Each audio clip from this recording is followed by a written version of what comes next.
Friends, it's not my day. It's day 16 and it is not my day. This is actually the second video I've recorded. Actually, the first video I didn't record so much as I had a 25-minute schizophrenic episode pointed at my camera and it was not being recorded. What is this channel? Well, if you're someone that likes to see, just an honest voice, a relatively raw display of someone doing something relatively difficult, then that's what this is. I chose 80 pounds because I want to lose 80 pounds. I've done it before. And also, it's funny. It would be funnier if I gained 80 pounds. That's true. But I've chosen to lose 80 pounds. Today was not the day for this. I couldn't get into it. I had too much to do, too much to focus on, and I got too much tunnel vision, and that made it so I was progressively irritated as the day went on, and I knew I had to inevitably make a video. It does not help that I am beginning to enjoy making videos, and so I'm beginning to see them as something I could improve upon creatively, which is triggering the sort of extreme, hyper-focused part of my brain that wants to become very good at something. And now that's also great, right? Because ideally this does become something more than itself, but it also means that banging out these videos every day will sometimes be quite painful, right? Because I'll think, well, I could have done better than that, dear God. But you simply can't improve too dramatically if you're making a video every single day. There will be peaks and valleys to these things, and I can accept that in a roundabout way. But today I briefly I had originally discussed failure. And it was a pretty good, ramble I went on. But here's one of the downsides of being able to speak at length without editing is that you may speak at length and then realize you never hit record. And then you're just completely fucked. The long and short of it is because of my tunnel vision, because of my extremist way of doing things, I have these polarities. I go in and out. I become hyper-focused, super obsessed, and I nail things. I really become very creatively invested in things. But then there are just periods of my life where the lights are out. I'm dizzy. I'm too dizzy to stand up. I'm like a sleeping bear. A year goes by like, and then I wake up and I go, what? Where am I? What happened? I did what? I did nothing? Uh-oh. It can be tough to keep track of yourself. But the game is to learn what makes you fail and why. I've lost 80 pounds, I've gained 80 pounds multiple times, as I've said ad nauseum. But you could not find a better point of leverage to really display someone's mentality. Someone that's taken the gargantuan effort of losing a ton of weight, as I have, but also fallen so incredibly deepward and failed so immensely as to gain all that weight back after such a tremendous effort and all of the wonderful things that come along with it. But dear God, if I could tell you, weight loss is the gaining weight is, of all my failures, not the worst one. I can assure you. I have failed and ruined so many things. I've dropped the ball so many times.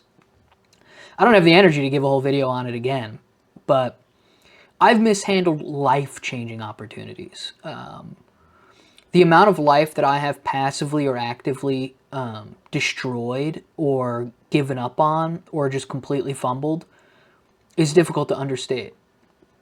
Or overstate? I don't know the term. How do I keep going? You have to, First, don't take yourself too seriously. Seriously, don't. Austerity and raising the emotional stakes to everything that happens to you is not to your benefit. Also keep in mind there are levels to the game. There are forms of failure that will lead to the destruction of human life. And then there's the failure of, gaining weight. These two things live on different planes. I think you understand what I mean. You don't want to create a hostage situation where you are both the assailant and the victim. Do not put an emotional, bomb in your chest and create stakes that make it so that the only way out is victory or self-destruction. When you look at your failures, they are not this... they may feel like heavy weights and chains and a great burden that you carry with you everywhere you go, and to some extent they are. There is some wisdom in accepting the fact that some things are quite painful and that pain does not really go away. But it is your duty as a human being to live as well as you can and to try again. And so I do not feel dismayed at my many failures. I have had moments where I had exhausted myself, where I had failed just the right amount and just long enough, with just enough time between victories, where I began to think, so this is just what I am. This is just who I am then. I am this misshapen continuity that can only really be marked by failures and occasional periods of grace in between them. But I know that at the end of the day, this is a kind of absurdity. I don't feel sorry for myself. I've never understood that feeling sorry for yourself. I don't lament anything. You have to make a choice. Are you someone that finds hope and creates hope and works in tandem with the universe? Or are you a misanthrope? Are you a, quasi-nihilistic doomer? I know where I am, and I know where it will lead me. And it is not purely an innate position that I was born with or something. It's not only the nature of my character. It is an active choice that I make. I, of course, could not be intellectually convinced of a different way of doing things. I would argue that I am objectively handling it the right way. You are only what you are today, this moment, this action, the way you make the people around you feel. And there are no failures that are so heavy as to drown out the benefits of bettering the lives of the people around you and fulfilling potentially the promise of your own abilities, your own capacity as a human being, which is in many ways boundless. Any internal thought to the contrary is nonsense. And boring, worst of all, boring. Negative people are very boring.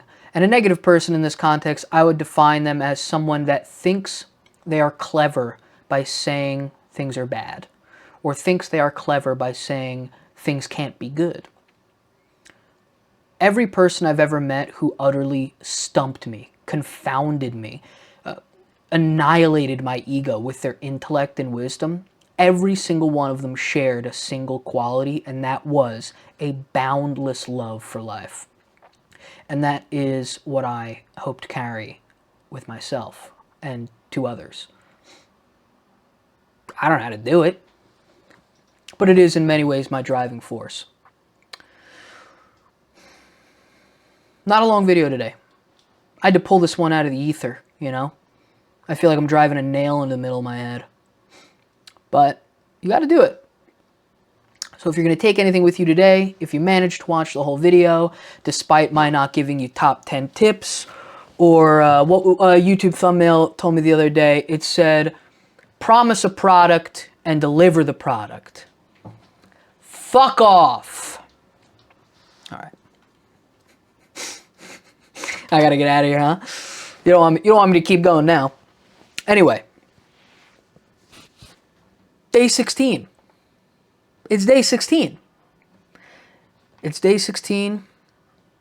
And God damn it, you are alive. That's what I've got for you today. Good luck out there.